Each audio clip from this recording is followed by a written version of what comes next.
10-Minute Stories, The Second Generation. Sometimes, in a moment of sharp experience, comes that vivid flash of insight that makes a platitude suddenly seem a revelation. Its full content is abruptly realized. 10 years is a long time. Yes, he thought, as he walked up the drive to the great Kensington house where she still lived. 10 years, long enough at any rate, for her to have married and for her husband to have died. More than that he had not heard in the outlandish places where life had cast him in the interval. He wondered whether there had been any children. All manner of thoughts and questions, confused a little, passed across his mind. He was well-to-do now, though probably his entire capital did not amount to her income for a single year. He glanced at the huge, forbidding mansion. Yet that pride was false, which had made of poverty an insuperable obstacle. He saw it now. He had learned values in his long exile. But he was still ridiculously timid.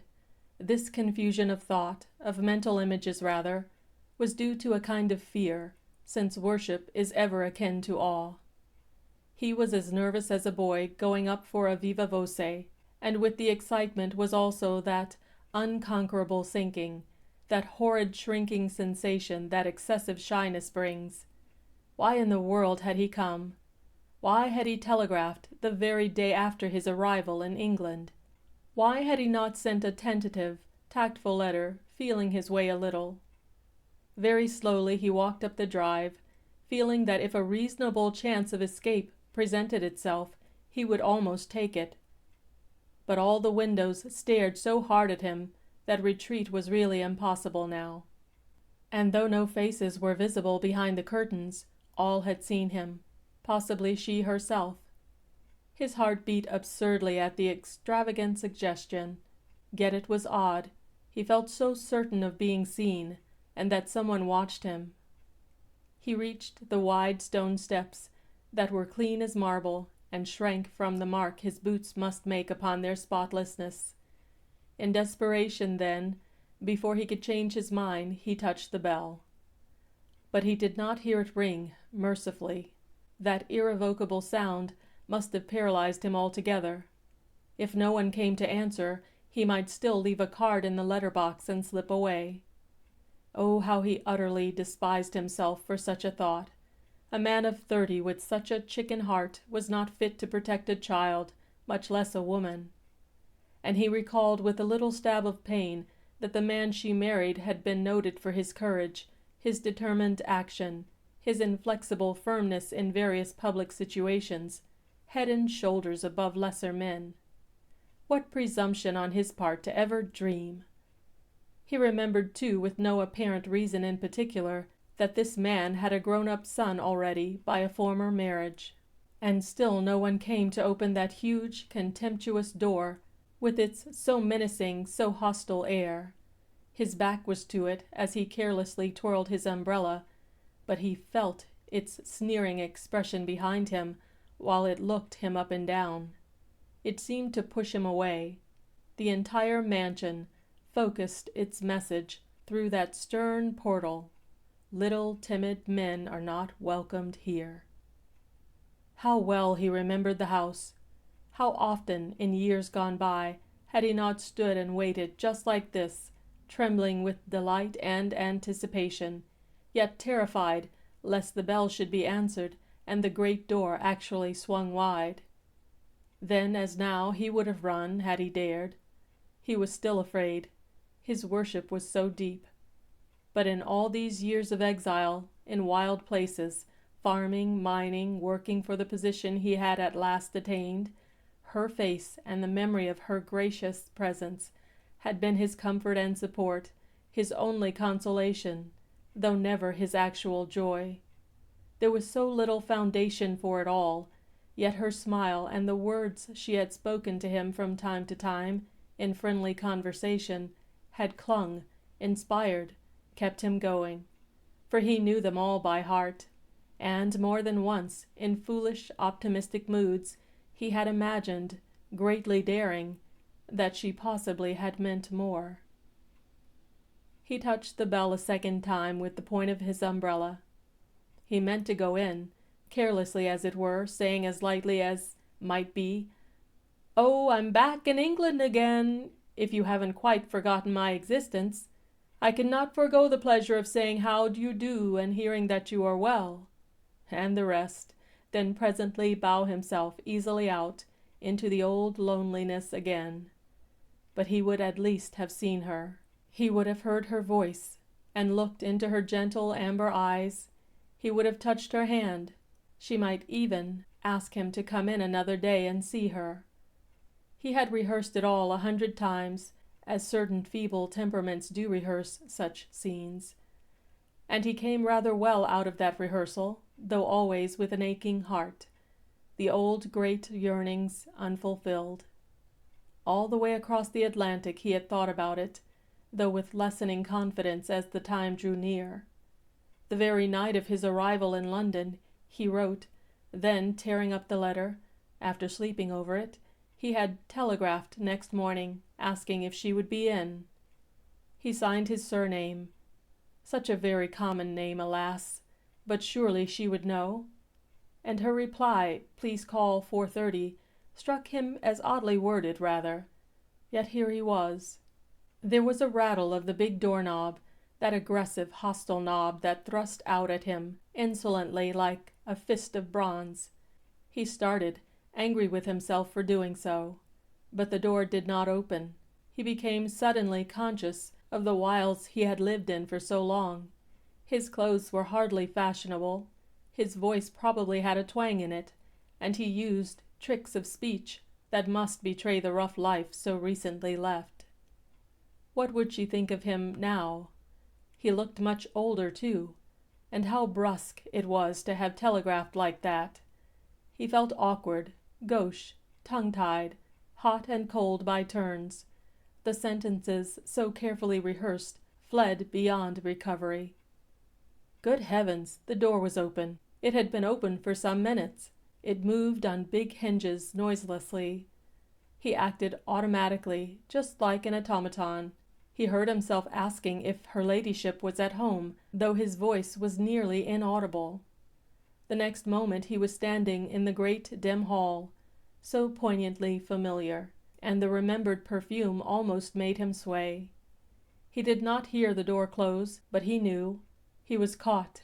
The butler betrayed an instant's surprise, or was it overwrought imagination again, when he gave his name? It seemed to him, though only later did he grasp the significance of that curious intuition, that the man had expected another caller instead. The man took his card respectfully and disappeared. These flunkies, of course, were so marvelously trained. He was too long accustomed to straight question and straight answer, but here, in the old country, privacy was jealously guarded with such careful ritual. And, almost immediately, the butler returned with his expressionless face again, and showed him into the large drawing-room on the ground floor that he knew so well. Tea was on the table. Tea for one. He felt puzzled. "If you will have tea first, sir, her ladyship will see you afterwards," was what he heard. And though his breath came thickly, he asked the question that forced itself up and out. Before he knew what he was saying, he asked it. "Is she ill?" "Oh, no, her ladyship was quite well, thank you, sir. If you will have tea first, sir, her ladyship will see you afterwards." The horrid formula was repeated word for word. He sank into an armchair and mechanically poured out his own tea. What he felt he did not exactly know. It seemed so unusual, so utterly unexpected, so unnecessary, too. Was it a special attention, or was it merely casual? That it could mean anything else did not occur to him. How was she busy, occupied, not here to give him tea? He could not understand it. It seemed such a farce, having tea alone like this. It was like waiting for an audience. It was like a doctor's or a dentist's room. He felt bewildered, ill at ease, cheap. But after 10 years in primitive lands, perhaps London usages had changed in some extraordinary manner. He recalled his first amazement at the motor omnibuses, taxicabs, and electric tubes.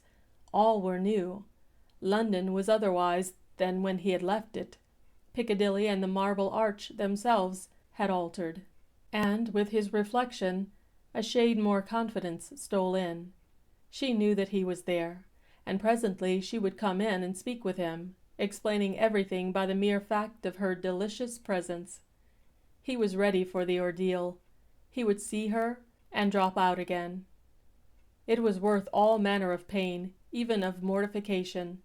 He was in her house, drinking her tea, sitting in a chair she even perhaps used herself, only he would never dare to say a word or make a sign that might betray his changeless secret. He still felt the boyish worshipper, worshipping in dumbness from a distance, one of the group of many others like himself. Their dreams had faded, his had continued. That was the difference. Memories tore and raced and poured upon him. How sweet and gentle she had always been to him. He used to wonder sometimes. Once, he remembered, he had rehearsed a declaration, but while rehearsing, the big man had come in and captured her, though he had only read the definite news long after, by chance in the Arizona paper. He gulped his tea down. His heart alternately leaped and stood still. A sort of numbness held him most of that dreadful interval, and no clear thought came at all. Every 10 seconds his head turned towards the door that rattled, seemed to move, yet never opened. But any moment now it must open, and he would be in her very presence, breathing the same air with her. He would see her, charge himself with her beauty once more to the brim, and then go out again into the wilderness of life without her, and not for a mere 10 years, but for always. She was so utterly beyond his reach. He felt like a backwoodsman. He was a backwoodsman. For one thing only was he duly prepared. Though he thought about it little enough, she would, of course, have changed. The photograph he owned, cut from an illustrated paper, was not true now. It might even be a little shock, perhaps. He must remember that. 10 years cannot pass over a woman without. Before he knew it, then, the door was open, and she was advancing quietly towards him, across the thick carpet that deadened sound. With both hands outstretched she came, and with the sweetest welcoming smile upon her parted lips he had seen in any human face. Her eyes were soft with joy. His whole heart leaped within him. For the instant he saw her, it all flashed clear as sunlight, that she knew and understood. His being melted in the utter bliss of it, shyness vanished. She had always known, had always understood. Speech came easily to him in a flood, had he needed it, but he did not need it. It was all so adorably easy, simple, natural, and true. He just took her hands, those welcoming outstretched hands, in both his own, and led her to the nearest sofa. He was not even surprised at himself. Inevitable, out of the depths of truth, this meeting came about, and he uttered a little foolish commonplace, because he feared the huge revulsion that his sudden glory brought, and loved to taste it slowly. "So you live here still?" "Here and there," she answered softly, touching his heart and then her own. "I am attached to this house, too, because you used to come here and see me, and because it was here I waited so long for you, and still wait. I shall never leave it, unless you change. You see, we live together here." He said nothing. He leaned forward to take and hold her. The abrupt knowledge of it all somehow did not seem abrupt, as though he had known it always, and the complete disclosure did not seem disclosure either, rather as though she told him something he had inexplicably left unrealized, yet not forgotten. He felt absolutely master of himself, yet in a curious sense outside of himself at the same time. His arms were already open, when she gently held her hands up to prevent. He heard a faint sound outside the door. "But you are free," he cried, his great passion breaking out and flooding him. yet most oddly well controlled, and she interrupted him in the softest, quietest whisper he had ever heard. You are not free as I am free, not yet. The sound outside came suddenly closer. It was a step. There was a faint click on the handle of the door. In a flash, then, came the dreadful shock that overwhelmed him, the abrupt realization of the truth that was somehow horrible, that time, all these years, had left no mark upon her, and that she had not changed.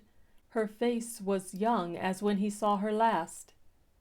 With it there came cold and darkness into the great room that turned it instantly otherwise.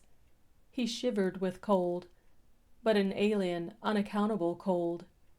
Some great shadow dropped upon the entire earth, and though but a second could have passed before the handle actually turned and the other person entered, it seemed to him like several minutes.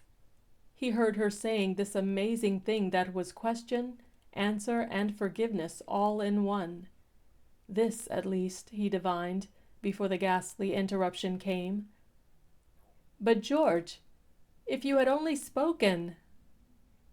With ice in his blood, he heard the butler saying that her ladyship would be pleased to see him now if he had finished his tea, and would he be so good as to bring the papers and documents upstairs with him. He had just sufficient control of certain muscles to stand upright and murmur that he would come. He rose from the sofa that held no one but himself. But all at once he staggered. He really did not know exactly what happened, or how he managed to stammer out the medley of excuses and semi-explanations that battered their way through his brain and issued somehow in indefinite words from his lips. Somehow or other he accomplished it. The sudden attack, the faintness, the collapse.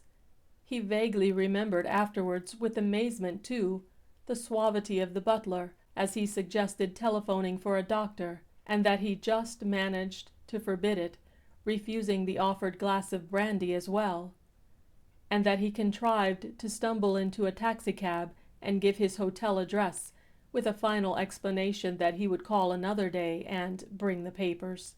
It was quite dear that his telegram had been attributed to someone else, someone with papers, perhaps a solicitor or architect. His name was such an ordinary one. There were so many Smiths. It was also clear that she whom he had come to see and had seen no longer lived here, in the flesh. And, just as he left the hall, he had the vision, mere fleeting glimpse it was, of a tall, slim, girlish figure on the stairs, asking if anything was wrong, and realized vaguely, through his atrocious pain, that she was, of course, the wife of the son who had inherited. End of The Second Generation by Algernon Blackwood.